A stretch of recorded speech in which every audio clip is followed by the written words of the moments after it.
Ang pinsan ni BF. Tawagin niyo na lang po ako sa pangalang Rylin. May asawa na po ako at ang ikwento ko po sa inyo ngayon ay ang karanasan ko nung magsyota pa lang kami ng aking asawa. Mga nasa isang buwan pa lang kami noon, nangyayain niya ako makipag-fiesta sa lugar nila. Dahil nga may tiwala naman ako sa aking boyfriend, ay sumama na rin po ako. Doon ko nakilala ang pamilya ng aking kasintahan. Mula sa mga magulang nito, tiyahin, mga pinsan na talaga namang napakasaya nilang kasama. Dahil doon ko lang naranasan na makipag-inuman ng mga matatandang babae. Mga pinsan niya ang mga kasama naming tumatagay at lahat nakikipagsabayan pati na ang mga bisita nila. Ngunit naagaw ng pansin ko ang tahimik na pinsan ng aking boyfriend na si Gaspar. Nung hindi pa lasing ito ay talagang tahimik. Ang gwapo.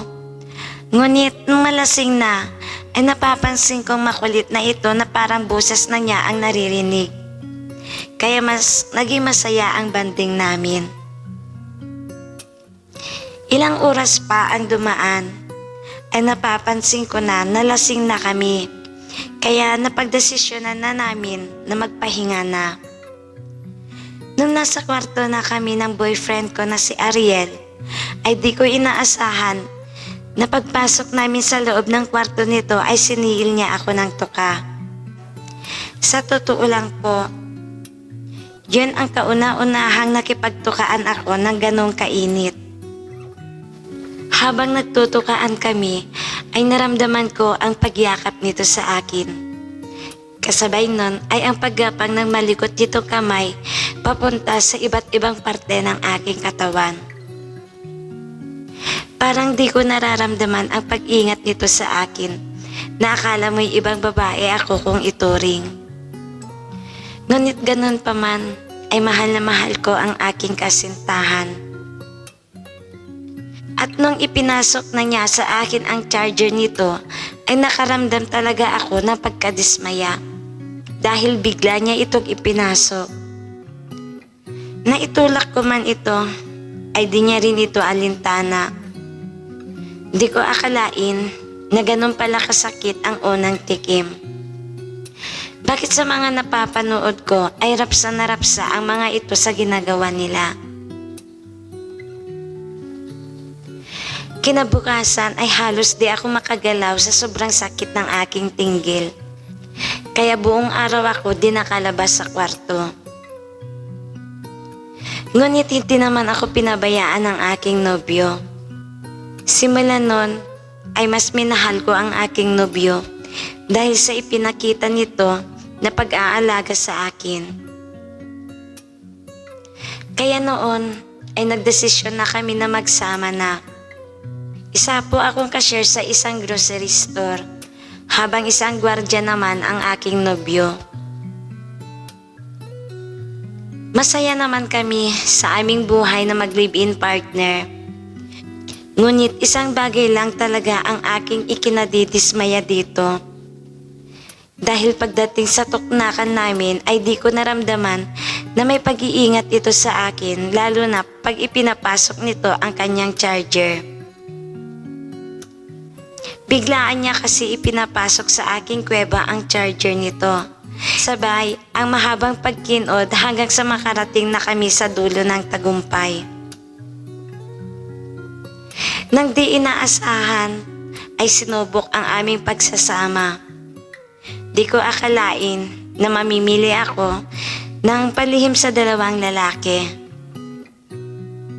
Nung minsan na umuwi ang nobyo ko, may kasama itong bisita na agad ko naman nakilala. Ito yung pinsan niya na tahimik na biglang kumulit na gwapo. Habang nakikipag-usap, ay inalala namin ang masayang ganap nung huli naming pagsasama.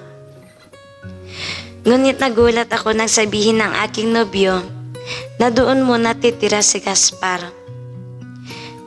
Dahil tinulungan niya ito makapasok sa trabaho at dahil walang matirhan, ay sa amin na muna ito titira. Agad naman akong napapayag dahil may makakasama na din ako pag nasa trabaho ang aking kasintahan.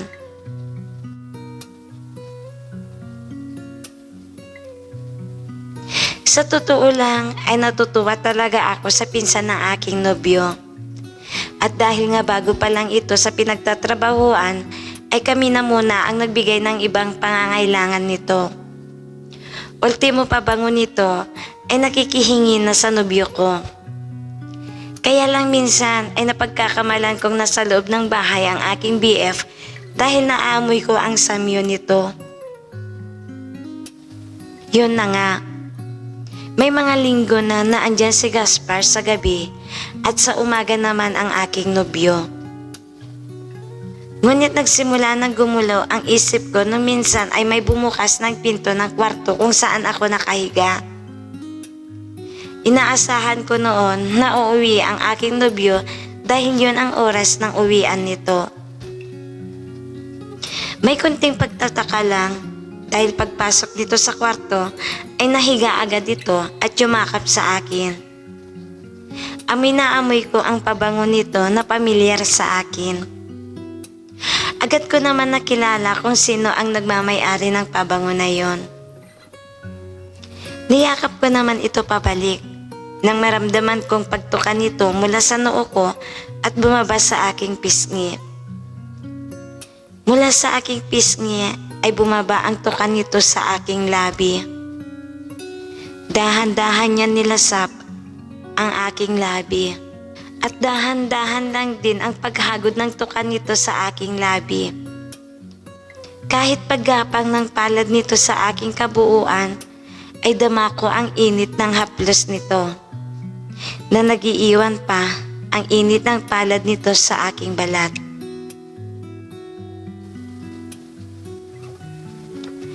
Ang rapsa sa pakiramdam na may pag-iingat ang bawat haplos nito. May isa pa akong napapansin. Hindi amoy usok ng yusi ang hininga nito na siyang nagpagana pa sa akin. Nang ibaba pa niya ang pagtukan nito sa aking dalawang papaya, ay may kakaiba din ang pag-angkin nito sa aking dalawang pasas.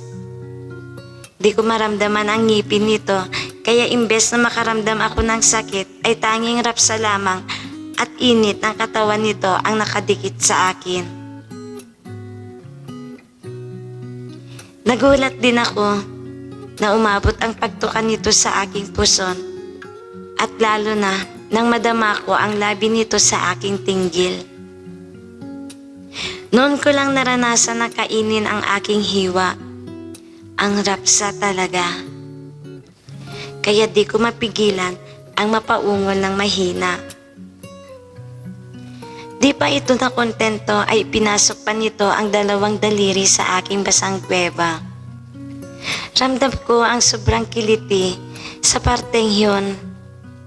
Habang sabay nito na pinapagana ang napakarapsa na taglay nitong galing. Hanggang sa maramdaman kong sobrang rapsa na ang sukdulan ko. Patuloy lang ito sa ginagawa. Mas binilisan pa niya ang paglabas-masok sa aking kuweba. Muli ay nakarating uli ako sa aking sukdulang tagumpay. Kaya nung maramdaman ng aking kasama na nakatapos na ako, ay nagpantay na ito sa akin.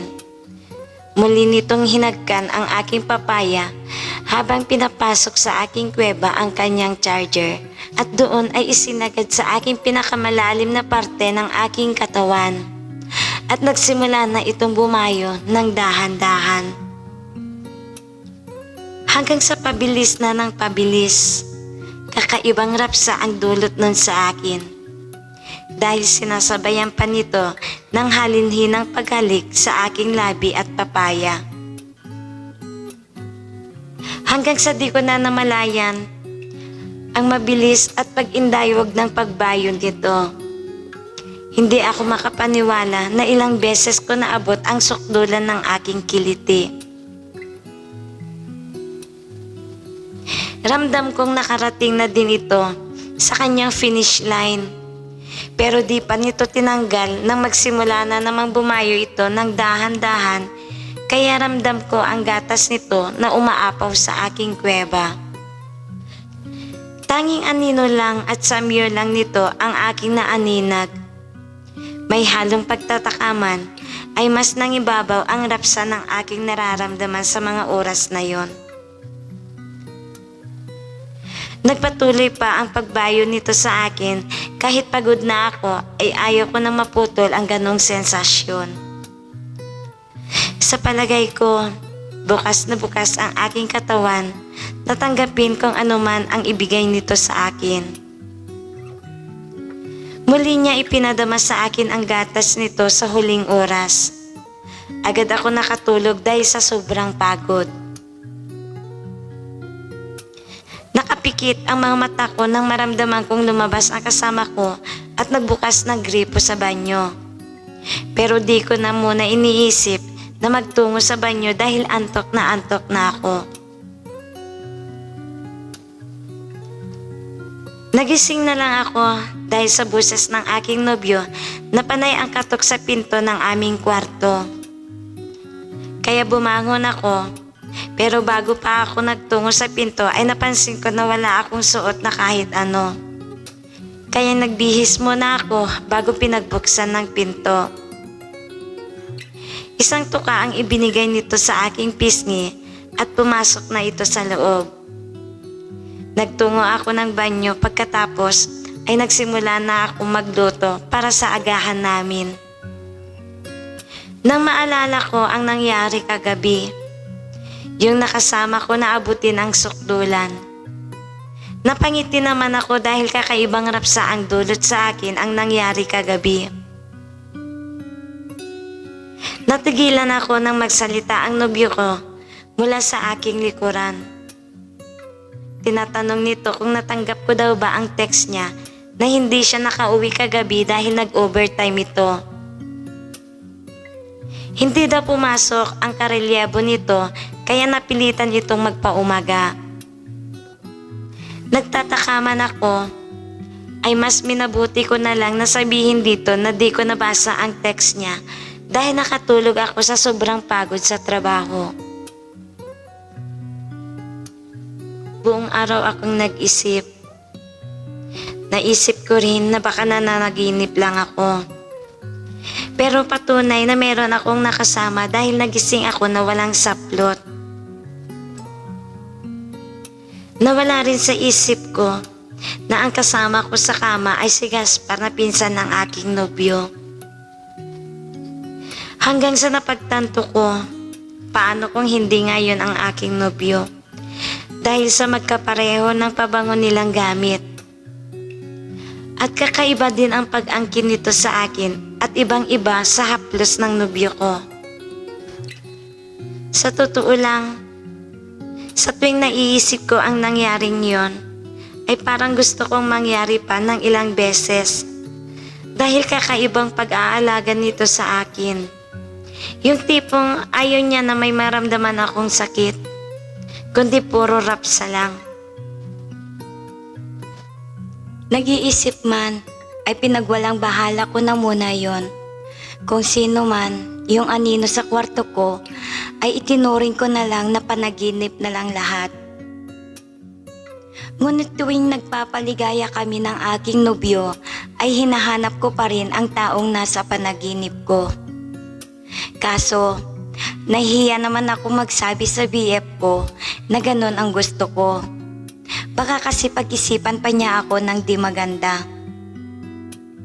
Hanggang sa dumating ang araw na nalaman ko kung sino ang anino sa aking panaginip. Isang gabi, nawala ang aking nobyo dahil panggabi ang trabaho nito. Pagkatapos kong magligpit at nakapaglinis na ako ng aking sarili, ay nagtungo na ako sa kwarto ko nang may kumatok mula sa labas ng bahay. Kaya pinagbuksan ko muna ito. Pagkabukas ko ay bumungad sa akin si Gaspar. At pagkapasok nito ay inalok ko ito ng hapunan.